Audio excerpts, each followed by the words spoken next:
Hello दोस्तों, welcome back in my YouTube channel engineering अड्डा। स्वागत है आपके अपने यूट्यूब चैनल में। मैं हूं आपका दोस्त और चैनल का होस्ट इसके आरा। तो बेसिकली आज के इस इंपॉर्टेंट वीडियो में हम डिस्कस करने वाले हैं वाइवा से जुड़े हुए सारे तथ्यों पर। यानी हम ये कह सकते हैं जितने भी स्टूडेंट सेकंड ईयर या थर्ड ईयर में एक लैब हमारे पास वेब टेक्नोलॉजी और वेब डिजाइनिंग, दो डिफरेंट लैब है। सेकंड ईयर में आप वेब डिजाइनिंग लैब पढ़ते हो यानी वेब डिजाइनिंग वर्कशॉप लैब पढ़ते हो। थर्ड ईयर में आपके पास वेब टेक्नोलॉजी की लैब होती है। तो ये दोनों ही लैब जो है ये आपस में कहीं ना कहीं इंटरकनेक्टेड है। तो मैं एक सिंगल वीडियो बनाया हूं जहां पर आपको मैं बताऊंगा जो भी वेब डिजाइनिंग या वेब टेक्नोलॉजी जो भी लैब कर रहे हैं उसमें रिलेटेड, यानी जब भी आपका वाइवा कंडक्ट होगा उस वाइवा में कौन कौन सा क्वेश्चन आपसे पूछे जाएंगे। तो चलिए वीडियो को शुरू करने से पहले आपसे छोटी सी रिक्वेस्ट है, अगर चैनल पे पहली बार आए हैं, आप चैनल पे नए हैं तो फटाफट चैनल को सब्सक्राइब कर ले और नोटिफिकेशन आइकन को ऑन कर ले ताकि जो भी लेटेस्ट अपडेट होगा वो आपके पास पहुंच सके। और वीडियो को लाइक कर दे, कमेंट के माध्यम से जरूर बताइएगा कि आपको ये वीडियो कैसा लगा। चलिए शुरू कर दे आज का बहुत ज्यादा इंपॉर्टेंट वीडियो जो कि आपकी एग्जामिनेशन के लिए। इसके अलावा आप कहीं पर भी इंटरव्यू देने जाते हैं तो वहां पर इंटरव्यू में जो क्वेश्चंस पूछे जाएंगे आपसे वो सारी चीजें मैं यहाँ पे कवर करने वाला हूं। तो होपफुली आपको ये वीडियो पसंद आएगा। चलिए शुरू करते हैं आज का इंपॉर्टेंट वीडियो। ये वीडियो थोड़ा सा बड़ा जरूर हो सकता है लेकिन आपके लिए आपको मैं प्रैक्टिकल मॉडल के साथ इस पूरे कॉन्सेप्ट को समझाने वाला हूं। तो हमारा पहला टॉपिक है web designing versus web development. Generally आप जब जाते हैं वाइवा में तो आपका जो एग्जामिनर होता है वो पहला क्वेश्चन आपसे यही कर लेता है कि वेब डिजाइनिंग और वेब डेवलपमेंट में क्या डिफरेंस होता है। तो जनरली हमें यह लगता है कि वेब डिजाइनिंग और वेब डेवलपमेंट दोनों सेम चीजें हैं, जबकि ऐसा नहीं होता। देखिए, डेवलप करना यानी स्पेसिफिक किसी मॉड्यूल को इंप्लीमेंट करना होता है और डिजाइनिंग का मतलब यह होता है कि पूरी होल कंप्लीट वेबसाइट की लेआउट को बनाना। आई होप आपको समझ में आ गया होगा। एक एग्जांपल से समझाते हैं। आप जब किसी एक वेब पेज के सिंगल पार्ट को, जैसे एग्जांपल के लिए मान लीजिए आपने क्या किया, होम पेज को आपने डिजाइन किया, यानी होम पेज जब आप डिजाइन करते हैं तो वो डिजाइनिंग ना कह के हम उसको डेवलपमेंट कहलाएगा। क्यों? क्योंकि हम सिंगल पर्टिकुलर मॉड्यूल को वहां पे क्या कर रहे हैं, इंप्लीमेंट कर रहे हैं। तो डेवलपमेंट का मेन कॉन्सेप्ट होता है जो कि वर्किंग पे होता है और जहां पर चीजें आपकी कंप्लीट नहीं होती, यानी जहां पर हम मेंटेनेंस का वर्क ज्यादा करते हैं। एक मॉडल होता है जैसे कि बहुत सारे, अगर आप सॉफ्टवेयर टेस्टिंग पढ़ेंगे,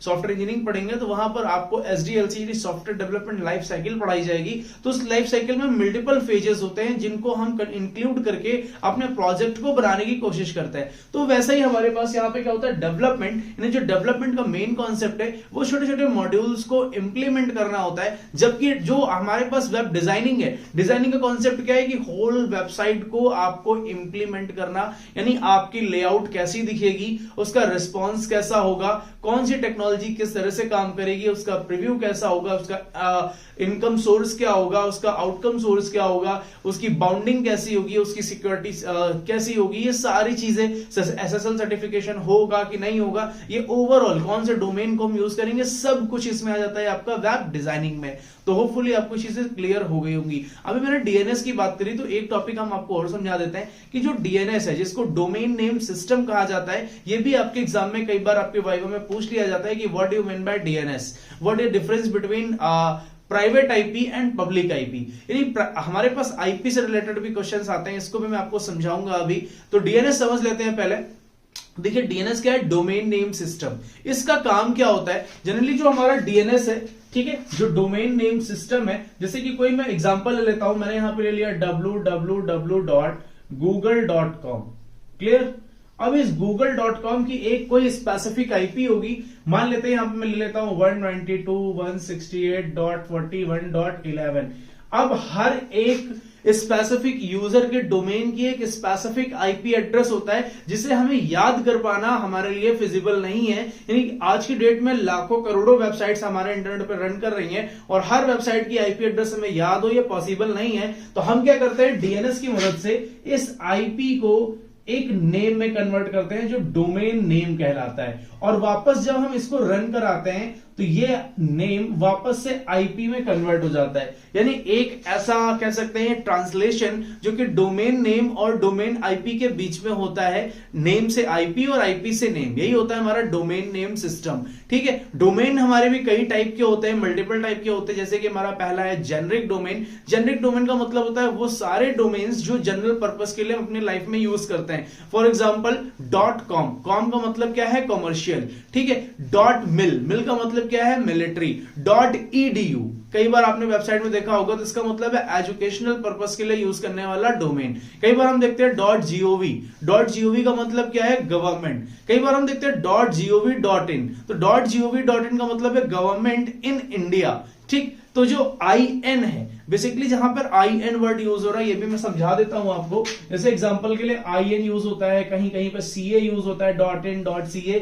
तो ये क्या है, ये हमारा इस टाइप के डोमेन को हम कंट्री डोमेन बोलते हैं। कंट्री डोमेन का मतलब ये है कि एक ऐसा डोमेन जिसके डोमेन के लास्ट के 2 कैरेक्टर हम उस स्पेसिफिक कंट्री को रिप्रेजेंट करते हो। जैसे .ca क्या है, कनाडा। ठीक है, तो जैसे कई बार हम कोई वेबसाइट विजिट करते हैं, जैसे कि मान लीजिए google.com, तो google.com कमर्शियल है, कमर्शियल अक्रॉस वर्ल्ड काम कर रहा है, क्लियर। लेकिन लिखा है google.co.in, यानी कमर्शियल ऑर्गेनाइजेशन इन इंडिया। तो वो इंडिया के अंदर एक उसका स्पेसिफिक फर्म है या उसका स्पेसिफिक ऑर्गेनाइजेशन है। तो होपफुली आपको चीजें क्लियर हो गई होंगी। बढ़ते हैं अपने नेक्स्ट टॉपिक पे। सेकेंड टॉपिक है हमारे पास web page and types of website. तो बेसिकली वेब पेज होता क्या है, पहले तो हमें यह समझना है। देखिए, वेब पेज हम ये कह देते हैं कि जिस पेज पे हम काम करते हैं या फिर जिस चीज को हम डेवलप करते हैं या कोडिंग करते हैं, नहीं। वेब पेज यानी वेब पेज का जो ओवरऑल मेन कॉन्सेप्ट है, हम ऐसा कह सकते हैं कि इंटरनेट जो हमारा होता है, इंटरनेट पे हम एक ऐसा पेज होस्ट करें जो किसी भी इंटरनेट ब्राउजर पे इजिली स्मूथली रन हो जाए। जैसे एग्जांपल के लिए एग्जांपल लेते हैं, हमने क्या किया, एक वर्ड की फाइल ले ली, वर्ड पे कुछ हमने लाइन लिखी, अपना मान लीजिए वर्ड पे हमने कुछ नोट्स बनाए, उसको अगर हम ब्राउजर पे रन करेंगे तो वो नहीं होगा। क्लियर है, समझ आ रही मेरी बात। यानी एक ऐसा पेज जिसको हम इस तरह से क्रिएट करें, इंप्लीमेंट करें या फिर डेवलप करें जो कि ब्राउजर पे स्मूथली रन हो पाए। क्लियर। अब ब्राउजर क्या होता है, ब्राउजर एक ऐसा स्पेसिफिक प्लेटफॉर्म है जहां पर यूजर अपनी क्वेरी को फुलफिल करता है, अपने जो भी उसको कीवर्ड चाहिए वो सर्च आउट करने में आपकी हेल्प करता है। यानी हम ये कह सकते हैं ब्राउजर का मेन कॉन्सेप्ट क्या है, यूजर और इंटरनेट इन दोनों के बीच का एक प्लेटफॉर्म होता है जो आपस में हेल्प करता है यूजर को इंटरनेट की जितनी भी चीजें हैं, एरा जितना भी इंटरनेट का, उसको हेल्प करने में वो क्या करता है, आपको सहायता करता है। कौन, ब्राउजर। ब्राउजर से क्वेश्चन पूछा जाता है कि विश्व का पहला ब्राउजर कौन सा है, विश्व का फर्स्ट वेब ब्राउजर। तो अगर मैं ग्राफिकल वेब ब्राउजर की बात करूं तो mosaic was the first graphical web browser of the world. ठीक है, इसको याद रखिएगा। मोज़ैक जो है हमारा वो ग्राफिकल अच्छा GUI CUI क्या होता है, ग्राफिकल यूजर इंटरफेस, और CUI क्या होता है, कमांड लाइन यूजर इंटरफेस। तो ग्राफिकली जहां पर सारी चीजें प्रॉपर्ली विजिबल होती हैं, और कमांड लाइन जैसे कि आपका लाइनेक्स हो गया, यूनिक्स हो गया, क्लियर है। तो ये सारी चीजें हमारी होती हैं। अभी मैं ब्राउजर के में बात कर रहा हूं कि फर्स्ट ब्राउजर कौन सा है, आपका मोज़ैक। मोज़ैक के साथ कभी कभी वाइवा में आपके क्वेश्चन ये भी पूछ लिया जाता है कि first search engine of the world. जी हाँ, पहला सर्च इंजन कौन सा है, तो विश्व का पहला सर्च इंजन है आर्ची। याद रखिएगा, Archie, ARCHIE, clear. Archie was the first search engine of the world. Hopefully आपको चीजें क्लियर हो गई होंगी। बढ़ते हैं अपने नेक्स्ट टॉपिक पे। तो जो हमारा वेब पेज है, आपको समझ में आ गया, एक ऐसा पेज जिसको हम इस तरह से क्रिएट करें जो किसी वेब ब्राउजर पे स्मूथली रन हो पाए, और उसकी होस्टिंग हम कहीं से भी करें, और उसके नेटवर्क मल्टीपल एरियाज में हो, और कोई भी यूजर उसको इजीली एक्सेस कर पाए। उस पेज को हम क्या कहते हैं, वेब पेज कहते हैं। नेक्स्ट पॉइंट पे हम आते हैं, टाइप्स ऑफ वेबसाइट। देखिए, जनरली तो ऐसा कोई स्पेसिफिक टाइप नहीं होता वेबसाइट का। कई किताबों में हम पढ़ते हैं कि there are multiple types of website, like social media website, gaming website, entertainment website. ऐसा कुछ नहीं होता। ऑफिशियली अगर हम देखें तो हमारे पास जो वेबसाइट है वो जनरली 2 टाइप की पाई जाती हैं। ठीक, एक होती है स्टैटिक, दूसरी हमारे पास है डायनामिक। क्लियर। इन दोनों के कॉम्बो को, यानी इन दोनों के एनरोलमेंट को जहां पर हम इस्तेमाल करते हैं, ठीक, इन दोनों को यूज करके हमने एक और स्पेसिफिक वेबसाइट बना दी जिसको हम ई कॉमर्स वेबसाइट भी कहते हैं। Clear, e commerce website.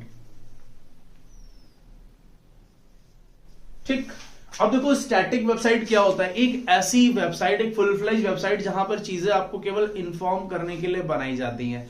जैसे इंस्टीट्यूशनल वेबसाइट, स्कूल से रिलेटेड वेबसाइट, ठीक, या फिर कोई स्पेसिफिक नोटिफिकेशन देने के लिए कोई ऐसी वेबसाइट बना गई जहां पर ट्रैफिक का आना या जाना उनसे कोई मतलब नहीं है, सिर्फ वो इंफॉर्मेशन शेयर करने के लिए एक वेबसाइट बना देते हैं। तो इस टाइप की वेबसाइट जहां पर चेंजेस नहीं किए जा सकते, यानी जहां पर चेंजेस को रोक दिया जाता है, यानी कोई मॉडिफिकेशन हम नहीं कर सकते, वो सारी वेबसाइट हमारी स्टैटिक वेबसाइट कहलाती हैं। और HTML की मदद से हम जो भी वेबसाइट डेवलप करेंगे वो सारी की सारी स्टैटिक वेबसाइट ही होंगी। इसीलिए मार्केट में डिफरेंट टाइप की हमारे पास क्या है, लैंग्वेजेस हैं। जैसे PHP हो गई, PHP पे हम क्या कर सकते हैं, डेवलप कर सकते हैं, रिएक्ट हो गया, मर्न हो गया, ASP.NET हो गया, ये सारी जितनी भी लैंग्वेजेस हैं या जितने भी प्लेटफॉर्म्स हैं, ये सब डायनेमिक वेबसाइट के लिए। बट HTML का हम यूज करते हैं स्टैटिक वेबसाइट को डेवलप करने के लिए। Clear? So next topic is dynamic website. Dynamic का मतलब है जस्ट अपोजिट। मैंने कहा स्टैटिक में क्या होता है कि हम चेंजेस नहीं कर सकते, बट डायनेमिक में हम क्या कर सकते हैं, मल्टीपल टाइम, रनिंग टाइम, जैसे चाहे वैसे हम चेंजेस कर सकते हैं एज पर द रिक्वायरमेंट। और जैसे कि कई बार क्या होता है कि यूजर्स के फीडबैक के अकॉर्डिंग भी हम करते हैं, तो जहां पर मेंटेनेंस वर्क भी इंक्लूड होता है, जहां पर मॉडिफिकेशन भी होता है, अपडेटेशन भी होता है, सारी चीजें इन्वॉल्व होती है, यानी वो हमारा क्या कहलाता है, dynamic website.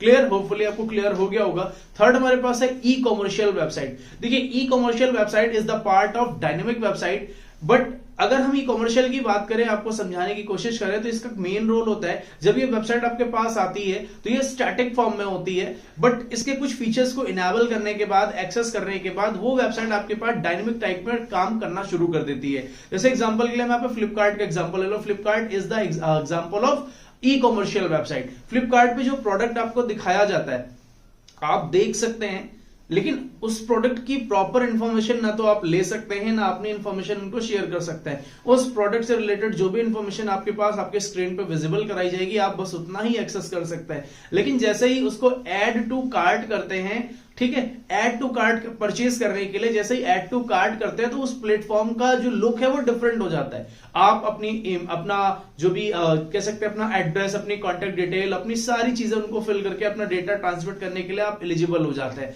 Add to cart करने के बाद। इससे पहले आप अपनी इंफॉर्मेशन शेयर नहीं कर पाते हैं, है ना। तो एक ऐसा प्लेटफॉर्म जहां पे कुछ पार्ट स्टैटिक होता है, कुछ पार्ट डायनेमिक होता है, और वो बेसिकली बिजनेस पर्पस के लिए यूज होती है। मेन मोटो क्या है कमर्शियल का, वो बिजनेस पर्पस के लिए वेबसाइट यूज की जाती है, तो उसे हम बोलते हैं ई कमर्शियल प्लेटफॉर्म। ई कमर्शियल मतलब इलेक्ट्रॉनिक कमर्शियल। तो आपको चीजें समझ में आ गई होंगी। थर्ड टॉपिक है हमारे पास रिस्पॉन्सिव वेबसाइट। देखिए, रिस्पॉन्सिव वेबसाइट कोई स्पेसिफिक चीज नहीं है। रिस्पॉन्सिव का मतलब ये होता है कि जब यूजर ने किसी चीज को हिट किया, यूजर ने किसी चीज पे क्लिक किया, या फिर यूजर की जो डिवाइस है, जैसे कुछ वेबसाइट आपने देखी होंगी, यहां पर मैं एग्जांपल के लिए इसको एक वेब ऐप का नाम दे देता हूं। देखिए, वेब ऐप होता क्या है, कई बार वाइवा में वेबसाइट और वेब ऐप में डिफरेंस पूछा जाता है। तो जो वेबसाइट है वो स्पेसिफिक हमारे लैपटॉप कह सकते हैं कि हॉरिजॉन्टल के लिए बनाई जाती है, लैपटॉप, कंप्यूटर, टैबलेट, इन सब में एक्सेस करने के लिए। लेकिन जो हैंड होल्डिंग डिवाइस होती है, जैसे कि हमारा मोबाइल फोन हो गया, यानी पाम टॉप्स हो गए, इन सब में क्या होता है कि हमारी जो वेबसाइट है वो प्रॉपर स्मूथली रन नहीं करती। जैसे मैंने कहा गूगल, तो अगर हम उसको अपने लैंडस्केप मोड पे लैपटॉप पे यानी ऑन करते हैं तो उसका व्यू डिफरेंट होता है अपने गूगल के वर्टिकल फोन पे, यानी अपने फोन में जब हम वर्टिकल फॉर्म में अपने किसी मोबाइल पर अगर लॉगिन करते हैं तो यानी सर्च करते हैं, उसका व्यू डिफरेंट होता है। ठीक, इसी तरह हमारा फेसबुक है, जब हम अपने फोन में एक्सेस करते हैं वर्टिकल फॉर्म में तो उसका व्यू डिफरेंट होता है, हॉरिजॉन्टल करते हैं तो उसका व्यू डिफरेंट हो जाता है। यानी डिवाइस के अकॉर्डिंग वो अपनी वेबसाइट को पोर्टेबल कर ले, यानी ये वेबसाइट तरीके की पोर्टेबल वेबसाइट होती है जो एज पर डिवाइस रिक्वायरमेंट वो अपने आप को चेंज कर लेती है। या फिर हम ये भी कह सकते हैं, यूजर ने जो उसको इंस्ट्रक्शन दिए हैं, जिस टाइप के इंस्ट्रक्शन दिए हैं, वो उसके इंस्ट्रक्शन को उसी हिसाब से क्या करती है, वो रिस्पॉन्स करती है। और इस रिस्पॉन्सिव वेबसाइट में हम लोग आज की डेट में एआई और मशीन लर्निंग को भी इन्वॉल्व करना हमने शुरू कर दिया है। इसका एक लाइव एग्जांपल है, आप जब किसी शॉपिंग कॉम्प्लेक्स में जाते हैं, वहां पर जो बारकोड रीडर होता है, ठीक है, वो रीडर क्या करता है, जैसे ही आप किसी प्रोडक्ट को स्कैन करते हैं, उसकी फिलिंग, उसकी एंट्री ऑटोमेटिक हो जाती है। तो इसका मतलब है यूजर ने उसको क्या किया, यानी जो भी यूजर है जिसके नाम पे बिल बन रहा है, उसने अपना प्रोडक्ट को दिखाया और उसने ऑटोमेटिक उसकी एंट्री कर ली। तो यानी जब हम किसी चीज की रिक्वेस्ट देते हैं, वो उस पर तुरंत रिएक्ट करे, रिएक्ट का मतलब रिस्पॉन्स करे। ऐसी सारी वेबसाइट्स को हम क्या बोलते हैं, रिस्पॉन्सिव वेबसाइट। होपफुली आपको चीजें क्लियर हो गई होंगी। बढ़ते हैं अपने नेक्स्ट टॉपिक की तरफ। नेव बार, नेविगेशन बार, होम पेज या इंडेक्स या इनबॉक्स, ये सारी चीजें एक ही हैं। अब यहां पे एग्जाम में क्वेश्चन पूछा था कि what do you mean by navigation bar. तो देखिए, नेविगेशन बार क्या होता है, जब हमारा होम पेज होता है, होम पेज के टॉप पे हेडर के जस्ट नीचे जहां पर सारे पेजेस का एक लिंक दिया होता है, जहां पर सारे कनेक्शन होते हैं। आपने देखा होगा, जैसे कि एग्जांपल के आप स्क्रीन पर देख सकते हो, होम पेज, अबाउट, सर्विसेज, इस टाइप के जितने भी डिफरेंट डिफरेंट टैब्स या मेन्यूज बनाए जाते हैं वो सारे हमारे क्या कहलाते हैं, होम पेज कहलाता है, या फिर उसको हम इनबॉक्स कहते हैं, इंडेक्स कहते हैं, या फिर कहीं पर बहुत बार हम इसको क्या कह लेते हैं कि जैसे एग्जांपल के लिए हम मेन्यू भी कह लेते हैं या फिर मेन पेज भी कह लेते हैं यार, ठीक है। तो ये मल्टीपल चीज हो गई। अभी हम आते हैं अपने नेक्स्ट टॉपिक पे, website layout and prototype. Basically website layout का मतलब है कि हमारी थीम की बात कर रहा है, हमारी वेबसाइट का व्यू कैसा दिखने वाला है, उसका जो ओवरऑल शेप है हमारी वेबसाइट का वो कैसा दिखने वाला है, उसको हम कहते हैं वेबसाइट लेआउट। एग्जांपल के लिए मान लीजिए ये हमारी एक वेबसाइट है, ये हमारा हेडर पार्ट हो गया, ये हमारा फुटर पार्ट हो गया, हमने इस वेबसाइट को इस तरह से डिजाइन कर दिया, यानी हमारा जो वेबसाइट है वो इस लेआउट के अंदर आएगा। तो ये जो लेआउट है हमारी, इसी यानी जो फ्रेम है इसको हम लेआउट बोलेंगे। और प्रोटोटाइप का मतलब ये होता है जब हम किसी वेबसाइट पे काम करना शुरू करते हैं तो उसका स्पेसिफिक यानी स्टार्टिंग हमने एक लेआउट बना दी और उस पर हम जब काम कर रहे होते हैं वो कंप्लीट नहीं हुआ है। प्रोटोटाइप का मतलब एक डमी मॉडल कह सकते हैं कि उस मॉडल पे हम काम करते हैं, उस मॉडल को ट्रेंड करते हैं, तो वो हमारा क्या कहलाता है, प्रोटोटाइप कहलाता है। नेक्स्ट हमारे पास है use case diagram and data flow diagram. देखिए इसका यूज वेबसाइट डेवलपमेंट या फिर वेबसाइट डिजाइनिंग में बहुत ज्यादा खास रोल नहीं है क्योंकि ये हमारा लैब का वर्क है, लैब का मॉड्यूल है। लेकिन जब भी आप सॉफ्टवेयर डेवलपमेंट पढ़ते हैं या फिर कह सकते हैं SDLC पढ़ते हैं तो वहां पर इसका बहुत बड़ा इन्वॉल्वमेंट आता है, बहुत बड़ा रोल है हमारे डेवलपमेंट इंडस्ट्री में, इसलिए इस टॉपिक को मैंने यहां पर इंक्लूड किया है।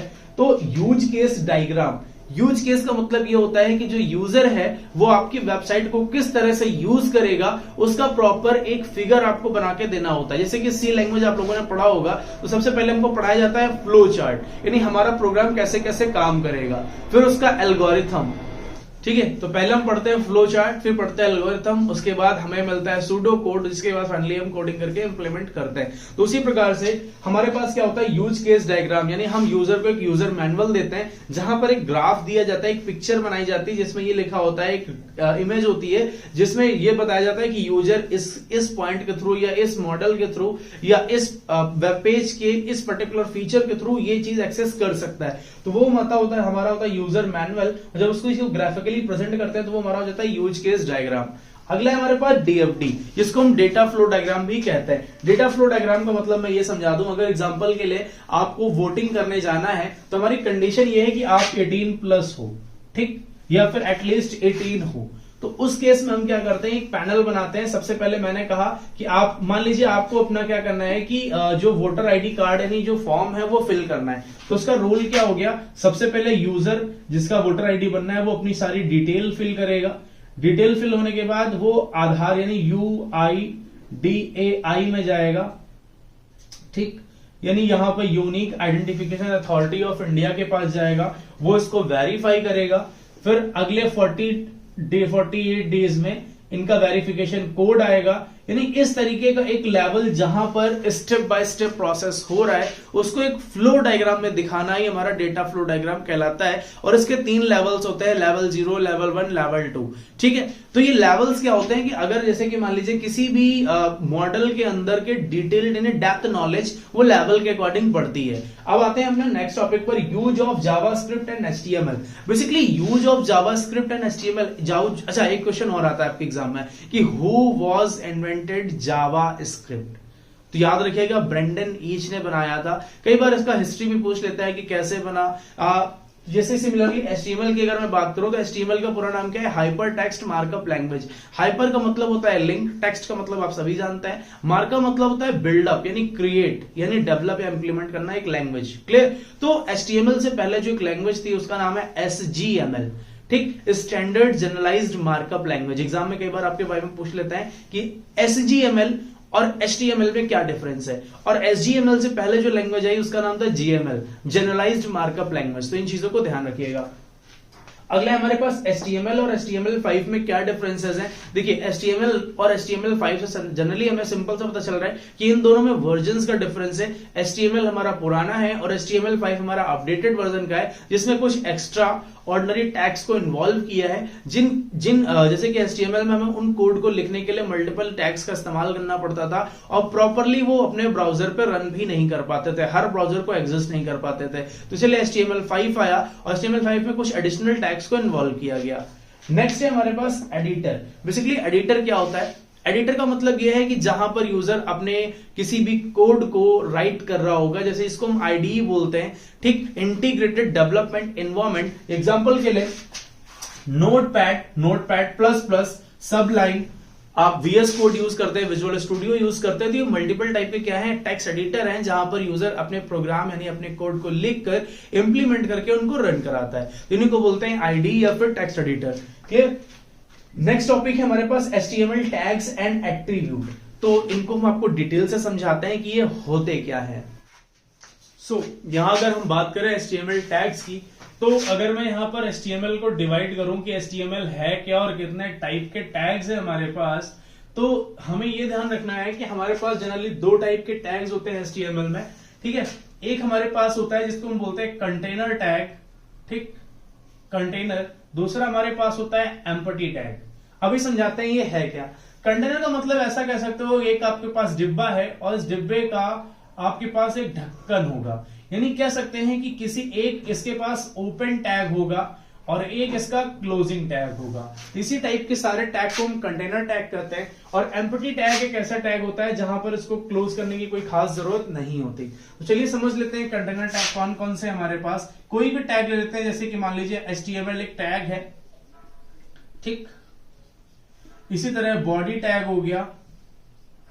तो जितने भी टैग हैं जो ओपन एंड क्लोज होते हैं वो सारे हमारे क्या कहलाते हैं, कंटेनर टैग। और एम्प्टी टैग एग्जांपल के लिए हमारे पास HR हो गया, यानी हॉरिजॉन्टल रो के लिए एक लाइन ड्रॉ करने के लिए यूज करते हैं। एक अगला टैग है हमारे पास BR टैग, लाइन को यानी रो को ब्रेक करने के लिए यूज करते हैं। तो ये सारे हमारे टैग्स क्या है, कंटेनर टैग और एम्प्टी टैग, ठीक। अब यहाँ पर एट्रीब्यूट क्या होता है, जैसे कि मान लीजिए बॉडी है, इस बॉडी के अंदर हमने एक टैग यूज किया P टैग, ठीक है।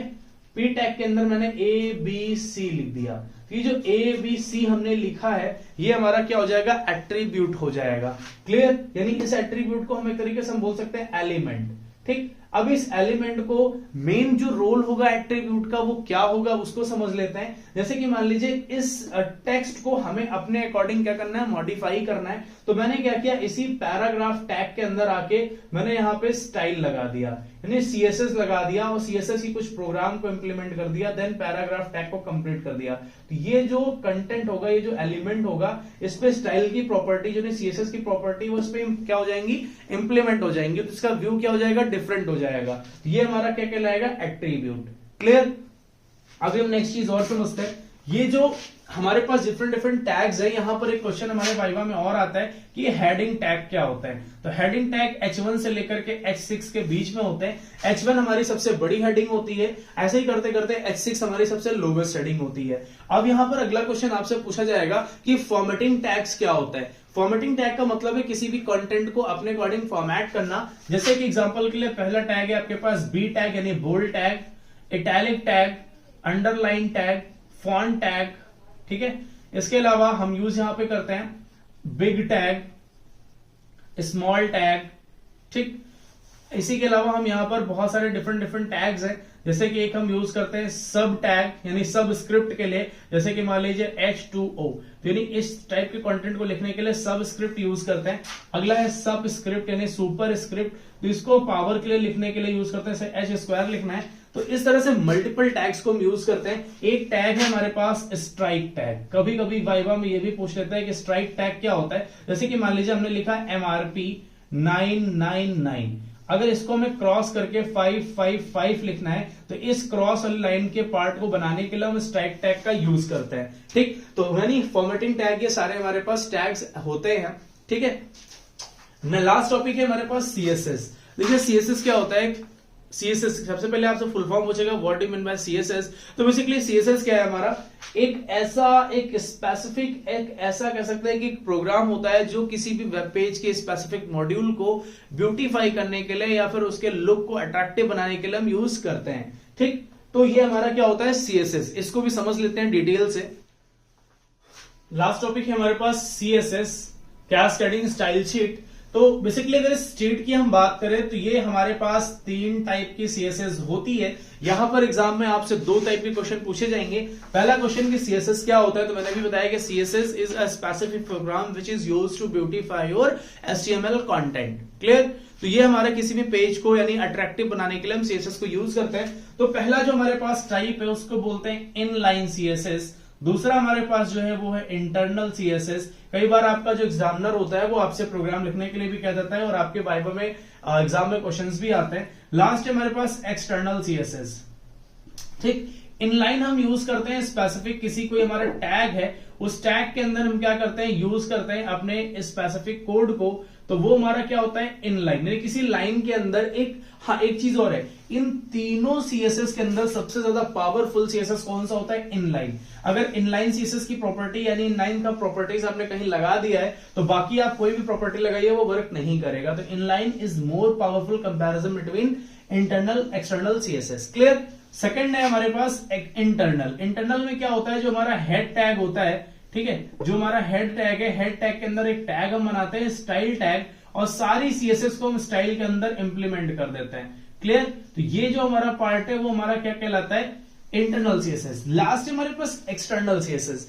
एक्सटर्नल सीएसएस में हम क्या करते हैं, अपने हेड टैग के अंदर अपने एक एक्सटर्नल फाइल को लिंक करते हैं। ठीक, लिंक करते हैं, उसके बाद ये कौन सी टाइप की शीट है इसका रिलेशन बताते हैं, उसके बाद इसके टाइप को डिफाइन करते हैं किस टाइप की है, और उसके बाद इसका क्या करते हैं हम यहाँ पर जो भी यूआरएल है हम वो प्रोवाइड करते हैं। ठीक, यानी एक लिंक करते हैं एक्सटर्नल शीट को अपने एक्सटर्नल फाइल के साथ। यानी हमारा जो एचटीएमएल पेज होगा उस एचटीएमएल पेज में एक सीएसएस की अलग से फाइल को यहाँ पे क्या करते हैं, इंक्लूड करते हैं या फिर उसको लिंक करते हैं, जिसके माध्यम से अपनी प्रॉपर्टीज को हम यहाँ पे रन कराते हैं। तो आई थिंक आपको चीजें समझ में आ गई होंगी। अब मैं यहाँ पे छोटा सा एक बात कर लेता हूं सेलेक्टर का। ठीक है, आपके एग्जाम में आपके वाइवा में सेलेक्टर से भी क्वेश्चन आते हैं। तो पहला क्वेश्चन है आपके पास यूनिवर्सल सेलेक्टर। ठीक, यूनिवर्सल सेलेक्टर को हम एस्ट्रिक यानी स्टार से रिप्रेजेंट करते हैं। तो जो स्टार है यानी एस्ट्रिक इसको जनरली मार्जिन और पैडिंग के लिए हम इस्तेमाल करते हैं। तो इस यूनिवर्सल सेलेक्टर का मतलब अगर कहीं आपने सीएसएस की प्रॉपर्टी में स्टार को यूज किया है तो वो जो भी आप प्रॉपर्टी लगाएंगे वो पूरे के पूरे वेबसाइट यानी उस पूरे के पूरे वेब पेज पे काम करेगी जहां पर भी आपने स्टार यूज किया होगा। अगला है हमारे पास आईडी सेलेक्टर, जिसको हम हैज से रिप्रेजेंट करते हैं। यानी स्पेसिफिक किसी सिंगल मॉड्यूल या पर्टिकुलर टैग को आप क्या करते हैं, हाईलाइट करने के लिए, उसको प्रॉपर्टी लगाने के लिए यूज करते हैं। सिमिलरली हमारे पास अगला है क्लास सेलेक्टर, जिसको हम डॉट से रिप्रेजेंट करते हैं। डॉट का मतलब जैसे कि आईडी है वैसे ही क्लास है, सेम है, तो अपने आप कोई भी यूज कर सकते हैं। अगला हमारे पास है टैग सेलेक्टर। टैग सेलेक्टर में क्या होता है, जैसे कई बार हमारे पास कोई स्पेसिफिक हमने टैग लिया, खाली उसे हाईलाइट करना है तो हम डायरेक्ट टैग भी ले सकते हैं। जैसे कि मान लीजिए हमने यहाँ पे टैग ले लिया बॉडी टैग, और बॉडी के अंदर कोई प्रॉपर्टी लगानी है।